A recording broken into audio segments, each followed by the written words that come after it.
जय हिंद everyone, welcome to awakening classes. आज के इस एमसीक्यू कम रिवीजन सेशन में हम इंडियन कल्चर एंड हेरिटेज के जितने भी इंपॉर्टेंट एमसीक्यूज होंगे उनको डिस्कस करेंगे। चाहे वो जेकेएसएसबी वीएलडब्ल्यू का एग्जाम हो या फाइनेंस अकाउंट असिस्टेंट का, ये टॉपिक क्लियरली मेंशन है, so this is very important for your exam point of view. तो बिना टाइम वेस्ट करे आज के इस लेक्चर को स्टार्ट करते हैं। The very first question is the tallest statue in the world, that is statue of unity, is located near which dam.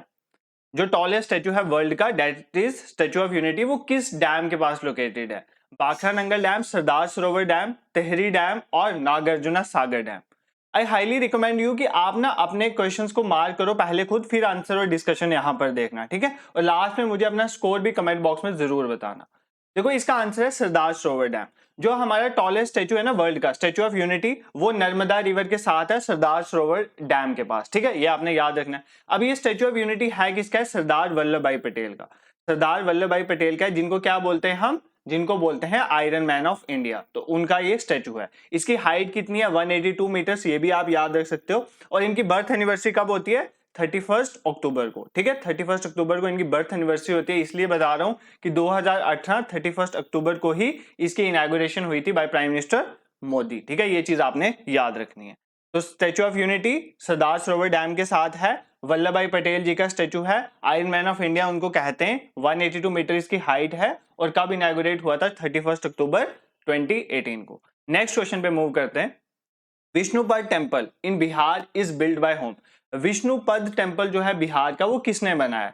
Sawai Jai Singh, Narasimha देवा वन, रानी अहिल्याबाई और सिद्धा राजा। तो किसने बनाया? देखो विष्णुपद टेम्पल पहले आपने याद रखना है, ये फाल्गु रिवर के बैंक में है। बिहार में फाल्गु रिवर है उसके बैंक में, और इसको बनाया है रानी अहिल्याबाई ने, ठीक है? अपने करंट अफेयर्स मैराथन सेशन में हमने देखा था, लास्ट 6 मंथ्स के जो हम कवर कर रहे थे उसमें हमने देखा था कि रानी अहिल्याबाई, अहमदनगर का नाम चेंज करके क्या रखा गया है? रानी अहिल्याबाई नगर। तो ये भी आपने याद रखना है, दिस इज वेरी इंपॉर्टेंट, ठीक है? ये करंट के रिलेटेड है, आपको पूछ सकते हैं। अब यहाँ पर ऑप्शन जो है ना उनको एक्सप्लेन कर देते हैं। देखो जो आपने जंतर मंतर के बारे में सुना होगा ना, जंतर मंतर, तो जंतर मंतर जो है वो किसने बनाया है? सवाई जय सिंह ने। तो ये आपने याद रखना है। देखो अगर आपको ये नहीं पता है मॉन्यूमेंट्स के बारे में, तो मैं डिस्क्रिप्शन में एक वीडियो डाल दूंगा इंडियन कल्चर हेरिटेज की मॉन्यूमेंट्स रिलेटेड। तो 3 वीडियोस हैं वो, ठीक है, जिसमें एमसीक्यूज के थ्रू भी मैंने इंडियन कल्चर हेरिटेज समझाया। वो 3 वीडियोस देख लें, that will be very beneficial to you for your exam. Next, अगर हम नरसिम्हा देवा वन की बात करें तो आपने सन टेम्पल सुना होगा ना, उड़ीसा का कोणार्क सन टेम्पल, तो उसकी फॉर्मेशन में नरसिम्हा देवा वन का बहुत इंपॉर्टेंट रोल है। उसके बाद सिद्धा राजा अगर देखें, दिलवारा जैन टेम्पल आपको पता होगा, ये भी इंपॉर्टेंट है, जैन टेम्पल है दिलवारा। तो दिलवारा जैन टेम्पल जो है सिद्धा राजा ने ही बनाया था, ये भी आपने याद रखना है, ठीक है? आई होप ये क्वेश्चन आपको क्लियर हुआ होगा।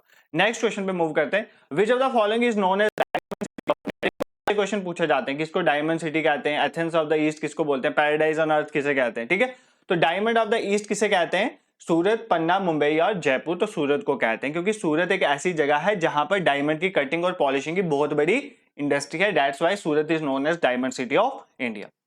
अब देखो यहां पर कई बार एग्जाम में ना, अब ज्योग्राफी वाला भी कवर कर लेते हैं। फिजियोग्राफी पॉलिटिकल डिवीजन है, वहां पर कई बार पूछ लेता है इस रिवर के साथ कौन सी सिटी है। तो सूरत कौन सी रिवर के पास है? तो आपने याद रखना on bank of Tapi river. तो सूरत तापी रिवर के बैंक में है, ये आप याद रख सकते हो। अब कुछ इंपॉर्टेंट देख लेते हैं। जैसे मुंबई है, मुंबई को क्या बोलते हैं? गेटवे ऑफ इंडिया, ये तो सबको पता होता है, मुंबई को बोलते हैं गेटवे ऑफ इंडिया। और एक और चीज कहते हैं सिटी ऑफ 7 आइलैंड्स। क्या बोलते हैं? City of 7 island. पहले ये क्या था? वो 7 आइलैंड्स का पार्ट था, वो आर्कीपेलागो था जिसने मिलकर मुंबई बनाया। तो सिटी ऑफ 7 आइलैंड्स इसको कहते हैं। इस बारे में आप फैक्ट्स पढ़ सकते हो। जयपुर को तो सबको पता है, क्या बोलते हैं? Pink city. जयपुर को क्या बोलते हैं? Pink city. इसी तरह आप याद रख सकते हो, एक पेन नोटबुक साथ लेके बैठा करो और ये इंपॉर्टेंट इंफॉर्मेशन साथ साथ लिखते रहा करो। देखो एक आप याद रख सकते हो, silicon valley of India, Bengaluru को बोलते हैं सिलिकॉन वैली ऑफ इंडिया, ये आपने याद रखना है। उसके बाद सिटी ऑफ पर्ल्स, मोतियों की सिटी किसे कहते हैं? हैदराबाद को। सिटी ऑफ पर्ल्स बोलते हैं हैदराबाद को। मैनचेस्टर ऑफ साउथ इंडिया बोलते हैं कोयम्बटूर को। मैनचेस्टर ऑफ साउथ इंडिया किसको बोलते हैं? कोयम्बटूर को। ये भी आपने याद रखना है। अब एक तो सिंपल है, टी सिटी ऑफ इंडिया किसको बोलेंगे? टी सिटी ऑफ इंडिया बोलते हैं असम के डिब्रूगढ़ को, ठीक है, क्योंकि असम में ही सबसे ज्यादा चाय पाई जाती है, और टी सिटी ऑफ इंडिया बोलते हैं असम के डिब्रूगढ़ को। इसी तरह आपको क्वीन ऑफ माउंटेन्स, ये तो सबको पता है, आप घूमने भी जाते होंगे, मसूरी, मसूरी को क्वीन ऑफ माउंटेन्स कहते हैं। उसके बाद लास्ट हम एक और देख लेते हैं, क्वीन ऑफ अरेबियन सी।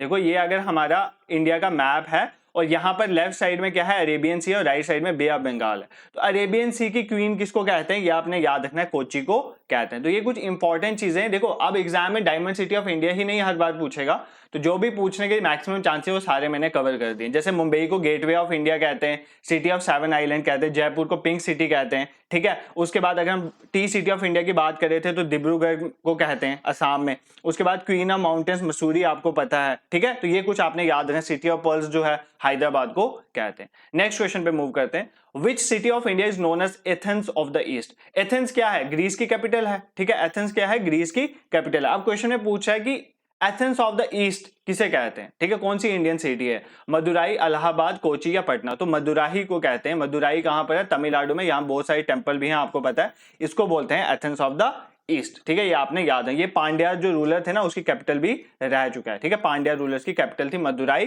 और बहुत सारे मंदिर हैं यहाँ पर, इसलिए इसको एथेंस ऑफ द ईस्ट भी कहते हैं। एक रिलीजियस साइट है, एंशिएंट साइट है, that's why Madurai is known as Athens of the east. और एथेंस क्या है, ग्रीस की कैपिटल। नेक्स्ट क्वेश्चन पे मूव करते हैं। Which of the following state is called the spice garden of India. देखो इंडिया का स्पाइस गार्डन किसे कहते हैं, आंध्र प्रदेश, केरला, कश्मीर और पंजाब। तो केरला को बोलते हैं आपको पता है स्पाइस गार्डन ऑफ इंडिया, क्योंकि सबसे ज्यादा मसाले जो हैं वो केरला में ही मिलते हैं, ठीक है। अब देखो आंध्र प्रदेश को क्या बोलते हैं, आपको पता है जो गोदावरी वाला एरिया है ना, गोदावरी कृष्णा वाला डेल्टा जो है, ठीक है, आपने ज्योग्राफी में पढ़ा होगा। यहाँ पर अगर हम इंडिया का मैप देखें तो नीचे यहाँ पर गोदावरी और कृष्णा रिवर यहाँ पर फ्लो करती है, ठीक है। गोदावरी को दक्षिण गंगा कहते हैं। ये जो डेल्टा बनाती है ना, ठीक है, ये सबसे ज्यादा फर्टाइल रीजन है। तो यहाँ पर ना राइस की कल्टीवेशन बहुत ज्यादा होती है। तो आंध्र प्रदेश भी वहीं पड़ता है, इसलिए आंध्र प्रदेश को राइस बाउल ऑफ इंडिया कहते हैं, ठीक है। राइस बाउल ऑफ इंडिया किसको कहते हैं। बेसिकली ऑप्शन दो तरह से पूछ सकता है, या तो डेल्टाज की फॉर्म में पूछ रहे गोदावरी कृष्णा डेल्टा को बोलते हैं, या पूछ लेगा अगर स्टेट की फॉर्म में होगा तो इसका आंसर आंध्र प्रदेश होगा। आंध्र प्रदेश को राइस बाउल ऑफ इंडिया कहते हैं, ये चीज आपने याद रखनी है, ठीक है। पंजाब को क्या बोलते होंगे, पंजाब को ब्रेड बास्केट बोलते हैं इंडिया की। देखो सबसे ज्यादा व्हीट वगैरह जो भी है वो सारा जो है कहां से उगता है, पंजाब से उगता है, इसलिए ब्रेड बास्केट कहते हैं इंडिया की किसको, पंजाब को। ये आपने याद रखना है। नेक्स्ट इंपॉर्टेंट इज कश्मीर के बारे में आपको तो सब पता ही है, सेफ्रॉन की कल्टीवेशन के लिए फेमस है। सेफ्रॉन की कल्टीवेशन यहां पर होती है। और पैराडाइज ऑन अर्थ किसे कहते हैं, कश्मीर को कहते हैं। Paradise on earth, heaven on earth भी, मतलब अर्थ में स्वर्ग जो है वो कौन है, कश्मीर है। ये चीज आपने याद रखनी है, ठीक है। नेक्स्ट क्वेश्चन पे मूव करते हैं। Where is the tomb of Sher Shah Suri located. तो शेर शाह सूरी का टॉम्ब कहां पर लोकेटेड है, ठीक है। चौसा, ससाराम, दिल्ली या रोहतसगढ़। तो कहां पर है, ससाराम में। ससाराम कहां पर है, बिहार में। वहां पर जो है शेर शाह सूरी का टॉम्ब लोकेटेड है। शेर शाह सूरी, इन्हें सूरी डायनेस्टी फॉर्मेशन करी थी, आपको पता है। हुमायूं को हरा के इन्होंने वो मुगल्स की रीजन में भी ये आए थे, मुगल्स रीन में भी इनका इंपॉर्टेंट रोल है। ग्रैंड ट्रंक रोड आपने सुना होगा, जीटीआर रोड, ठीक है। जीटीआर रोड जो है वो शेर शाह सूरी ने ही बनाई थी, जो किसको, सेंट्रल एशिया को इंडिया सब कॉन्टिनेंट के साथ कनेक्ट करती है, ठीक है। ये जो इंपॉर्टेंट है ना, जैसे शेर शाह सूरी, मुगल्स के टाइम में क्या क्या आर्किटेक्चर था, ये सारा मैंने ऑलरेडी इंडियन कल्चर हेरिटेज में कवर करा हुआ है। तो बार बार सेम क्वेश्चंस लाना मतलब is not beneficial to you also, इसीलिए मैं वही क्वेश्चन ला रहा हूं जो मैंने ऑलरेडी जिन कल्चर एंड हेरिटेज के एस्पेक्ट को कवर नहीं करा है। मैं लिंक डाल दूंगा डिस्क्रिप्शन में प्लेलिस्ट का, आप वो 3-4 वीडियोस हैं वो देख लेना, आपका मैक्सिमम पोर्शन जो है इंडियन कल्चर एंड हेरिटेज का कवर हो जाएगा। नेक्स्ट क्वेश्चन पे मूव करते हैं। नामदा आर्ट, नामदा आर्ट जो है वो किस रीजन का है, ठीक है। नागालैंड, जम्मू कश्मीर, असम या मणिपुर। तो ये आपको आना चाहिए। नमदा आर्ट जो है वो कहां का है, जम्मू कश्मीर का, ठीक है। आपको पता है ये बेसिकली न्यूज में था नामदा आर्ट, इसलिए था कि प्रधानमंत्री जो आपको पता है कौशल विकास योजना है उसके अंदर इस नामदा आर्ट को वापस रिवाइव किया जा रहा है। तो इसको रिवाइव किया जा रहा है, इसलिए ये न्यूज में आया था। अभी हम एक क्वेश्चन जो हमारा नेक्स्ट क्वेश्चन है वो अभी 2-3 दिन पहले वाला न्यूज में क्वेश्चन था। आपको पता है एग्जाम में मैक्सिमम चांसेस ये होते हैं कि जो एंशिएंट वाली या हिस्ट्री की चीजें करंट में होती है ना, उससे रिलेटेड क्वेश्चन पूछा जाता है, इसलिए वैसे क्वेश्चन भी हम अपने लेक्चर्स में कवर करते हैं। तो नामदा आर्ट जो है वो जम्मू कश्मीर का है और इसको रिसेंटली रिवाइव किया गया। इसी तरह जम्मू कश्मीर में और क्या पाया जाता है, पश्मीना शॉल के लिए आर्ट में फेमस है। फिर रग्स और कारपेट यहाँ के फेमस हैं, ठीक है। कारपेट्स यहाँ पे फेमस हैं। फुलकारी आइटम्स जो हैं वो बनाते हैं, जो फुलकारीज निकालते हैं, तो वो भी जम्मू कश्मीर की बहुत फेमस है। तो ये कुछ आपने याद रखना है। नेक्स्ट इंपॉर्टेंट, ये करंट रिलेटेड क्वेश्चन है। मिनिस्ट्री ऑफ होम अफेयर्स ने परमिशन दी है फॉरेन टूरिस्ट को कि वो विजिट कर सकते हैं हैनले, ठीक है। हैनले लद्दाख में है, किसके लिए, लद्दाख नोमैडिक फेस्टिवल 2023। देखो अभी 2-3 दिन पहले हुआ है। लद्दाख का जो नोमैडिक फेस्टिवल है 2023 का, उसके लिए मिनिस्ट्री ऑफ होम अफेयर ने परमिशन ग्रांट करी कि फॉरेन टूरिस्ट वहां पर जा सकते हैं। ये 2-3 महीने पहले की न्यूज है और रिसेंटली अभी लद्दाख का नोमैडिक फेस्टिवल भी हुआ है 2-3 दिन पहले, ठीक है। कौन से लद्दाख के रीजन में है, तो आपने यहाँ पर बताना है ये फेस्टिवल जो है लद्दाख नोमैडिक फेस्टिवल ये कौन से रीजन में हो। देखो आप जम्मू कश्मीर में रहते हो, पहले लद्दाख भी इसका पार्ट था, तो ये ना इन डेप्थ यहाँ से क्वेश्चन पूछे जा सकते हैं। तो कौन सा रीजन है, छंगथांग रीजन। तो ये आपने याद रखना है, जो छंगथांग रीजन है वहां पर लद्दाख नोमैडिक फेस्टिवल जो है 2023 का हो रहा है। ठीक है, तो ये इंपॉर्टेंट क्वेश्चन था for your exam. Next question पे मूव करते हैं। देखो मार्शल आर्ट बहुत इंपॉर्टेंट है, इससे रिलेटेड क्वेश्चन पूछे जाते हैं, आर्ट फॉर्म से रिलेटेड इंडियन कल्चर हेरिटेज में क्वेश्चन पूछे जाते हैं। तो थंगटा जो है एक मार्शल आर्ट फॉर्म है, वो किस स्टेट का है ये पूछ रहा है, मिजोरम का है, नागालैंड का है, मणिपुर का है या त्रिपुरा का है। तो कहां का है, मणिपुर का। ठीक है, मणिपुर का एक मार्शल आर्ट है थंगटा, ये आपने याद रखना है। मणिपुर के लिए मैंने आपको बताया था, साथ साथ ज्योग्राफी भी देख लेते हैं। इंपॉर्टेंट चीज है मणिपुर में केबुल लामजाओ नेशनल पार्क। तो केबुल लामजाओ नेशनल पार्क ये आपने याद रखना, दिस इज वेरी इंपॉर्टेंट। ठीक है, केबुल लामजाओ नेशनल पार्क कहां पर है, मणिपुर में। क्यों है इंपॉर्टेंट, इसलिए है क्योंकि ये ओनली फ्लोटिंग पार्क है वर्ल्ड में। ठीक है, फ्लोटिंग नेशनल पार्क वर्ल्ड में एक ही फ्लोटिंग नेशनल पार्क है, वो केबुल लामजाओ नेशनल पार्क है, ये आपने याद रखना है। ठीक है, नेक्स्ट अगर हम कुछ चीजें देख लेते हैं, देखो जैसे मार्शल आर्ट में गटका के बारे में आप सबको पता है, वो कहाँ का है, पंजाब का, ये भी एक मार्शल आर्ट है, फेमस है। ठीक है, इसी तरह अगर हम केरला की बात करें तो कलारीपयट्टू, ये याद रखना, कलारीपयट्टू कहाँ का है, केरला का मार्शल आर्ट है। तो ये भी एग्जाम में पूछ सकते हैं। ठीक है, नेक्स्ट अगर हम बात करें एक मेघालय की बात करें तो मेघालय का एक वांगला डांस बहुत फेमस है, तो वो भी आप याद रख सकते हो। वांगला डांस कहाँ का है, मेघालय का है। ठीक है, ये डांस फॉर्म वगैरह मैंने सारे कवर करे हो, तो मैं बार बार इसको कवर नहीं करूंगा। ठीक है, ये आप याद रख सकते हो।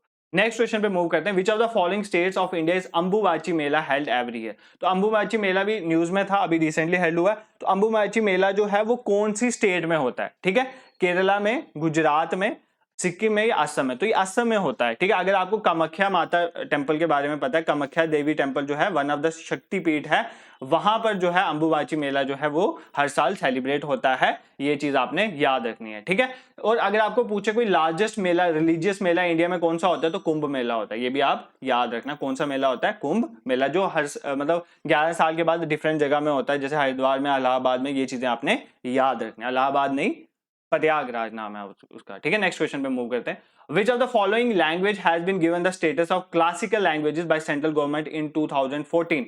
इनमें से कौन सी लैंग्वेज को क्लासिकल लैंग्वेज का दर्जा दिया गया था 2014 में। देखो क्लासिकल लैंग्वेजेस जो हैं, अगर आप देखो, एक होती है ऑफिशियल लैंग्वेजेस, एक होती है क्लासिकल लैंग्वेजेस। ठीक है, क्लासिकल लैंग्वेजेस होते हैं जिनकी कोई हिस्टोरिकल एस्पेक्ट होता है। ठीक है, अब पूछा इनमें से कौन सी क्लासिकल लैंग्वेज है जो 2014 में डिक्लेयर हुई थी। गुजराती तो क्लासिकल लैंग्वेज ही नहीं है, इसको काट दो। तो ये तीन है, इसमें से अगर मैं आपको बताऊं तमिल जो है ना वो सबसे पहली है।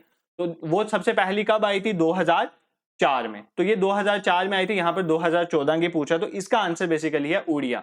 उड़िया जो है लास्ट क्लासिकल लैंग्वेज ऐड हुई थी 2014 में। तो इंपॉर्टेंट है, 6 क्लासिकल लैंग्वेजेस है हमारी एग्जाम में, बहुत बार इसके रिलेटेड क्वेश्चन पूछे जाते हैं। सबसे पहली क्लासिकल लैंग्वेज कौन सी है, ओल्डेस्ट, तमिल, 2004 में। मैं सारी लिख देता हूं, आपको याद करना है। सेकंड, उसके बाद संस्कृत को एज अ क्लासिकल लैंग्वेज हमने अडॉप्ट करा, कब अडॉप्ट करा था, 2005 में। ठीक है, टाइमलाइन थोड़ी देख लेना, ईयर याद रखना जरूरी नहीं है, लास्ट वर्ष देख सकते हो। कन्नड़ जो है उसको हमने किया था 2008 में, और 2008 में तेलुगु को भी हमने करा था, ये आपने याद रखना है। उसके बाद मलयालम को हमने 2013 में करा था, मलयालम को 2013 में करा, तो एट लास्ट उड़िया को हमने 2014 में करा। तो 6 हमारी क्या होगी, क्लासिकल लैंग्वेजेस, ये आपने याद रखना है। कई बार ना एग्जाम में कंफ्यूजन ये होती है कि हमें लगता है संस्कृत पहले होगी, ठीक है, बट तमिल सबसे पहले है। ओल्डेस्ट लैंग्वेज कौन सी है, तमिल है, क्लासिकल लैंग्वेज में आपने याद रखना।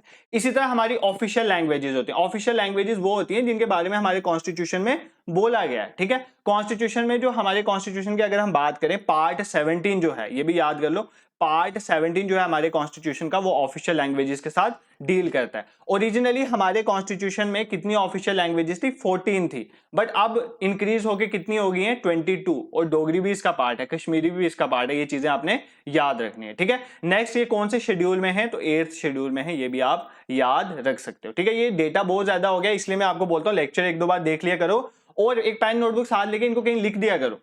वैसे तो पीडीएफ हमने टेलीग्राम ग्रुप में शेयर कर देंगे, बट पीडीएफ से ज्यादा एक्स्ट्रा कंटेंट यहाँ पर बताया जाता है, ये आप सबको पता है। सो एक लेक्चर के साथ अपने notes banana is very important. तो क्लासिकल लैंग्वेजेस 6 हैं, ऑफिशियल लैंग्वेजेस 22 हैं, ऑफिशियल लैंग्वेज पार्ट 17 में है, 8th शेड्यूल में है। ठीक है, ये चीज आपने याद रखना, this is very important for your exam.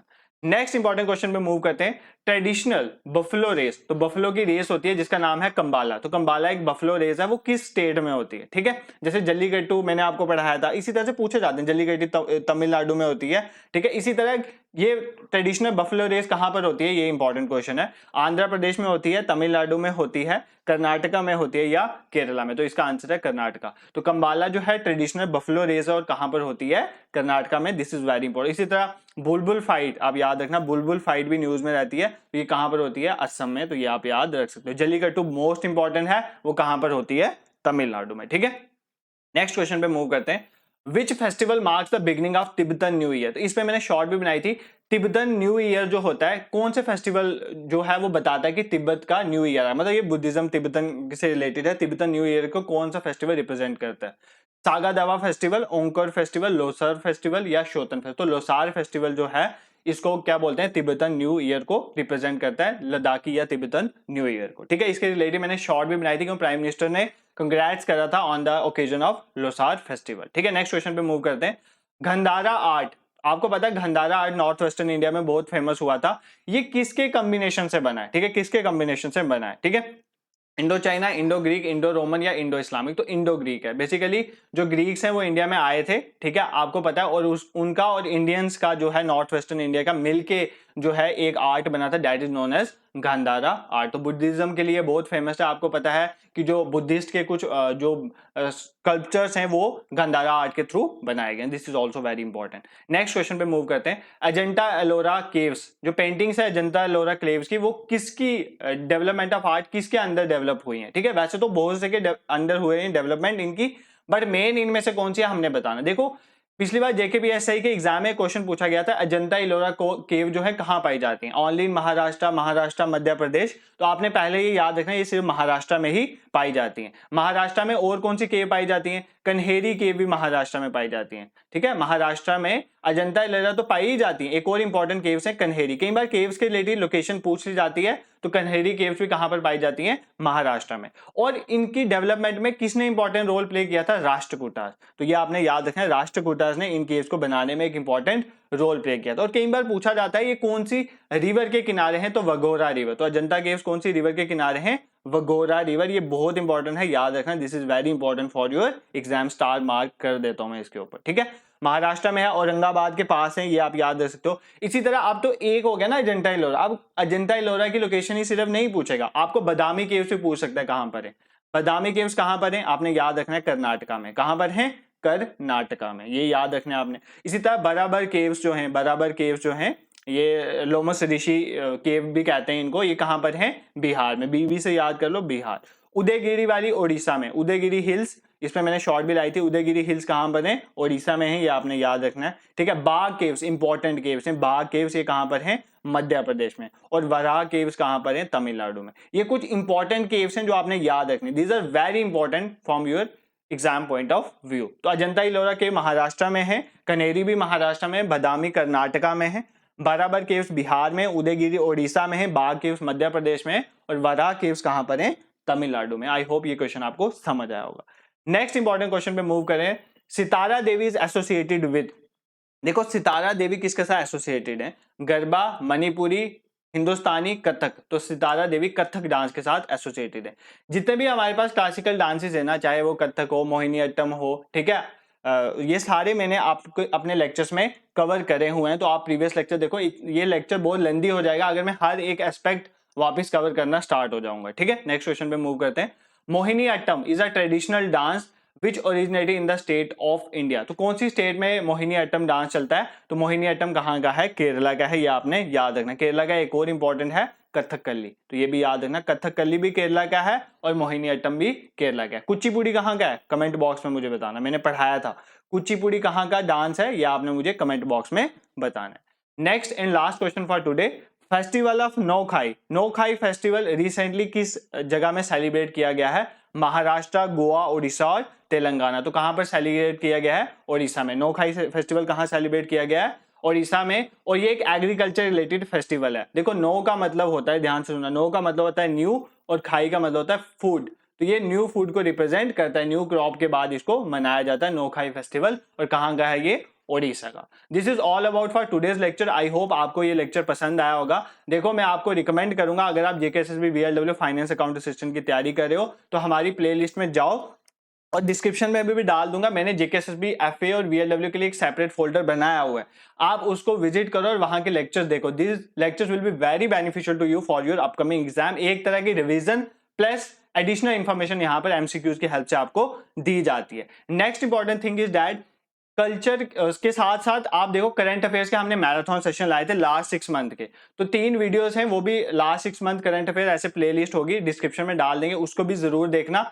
एक ही जगह पे आपको पूरे 6 महीने के पहले, 6 महीने से पहले के करंट तो एग्जाम में पूछे नहीं जाते हैं, तो 6 महीने के जितने भी इंपॉर्टेंट करंट अफेयर्स हैं वो सारे वहां पर कवर किए गए। इंस्टाग्राम हैंडल को डेली करंट अफेयर्स के लिए आप ज्वाइन कर सकते हो, टेलीग्राम को जरूर ज्वाइन करना, वहां पर आपको न्यूज़पेपर शेयर किया जाता है, डेली टारगेट्स दिए जाते हैं कि क्या क्या आपने प्रिपेयर करना है, उसके रिलेटेड ही एमसीक्यू कम रिवीजन सेशन होता है, और पीडीएफ भी हम अपनी वही शेयर करते हैं। Thank you so much for watching.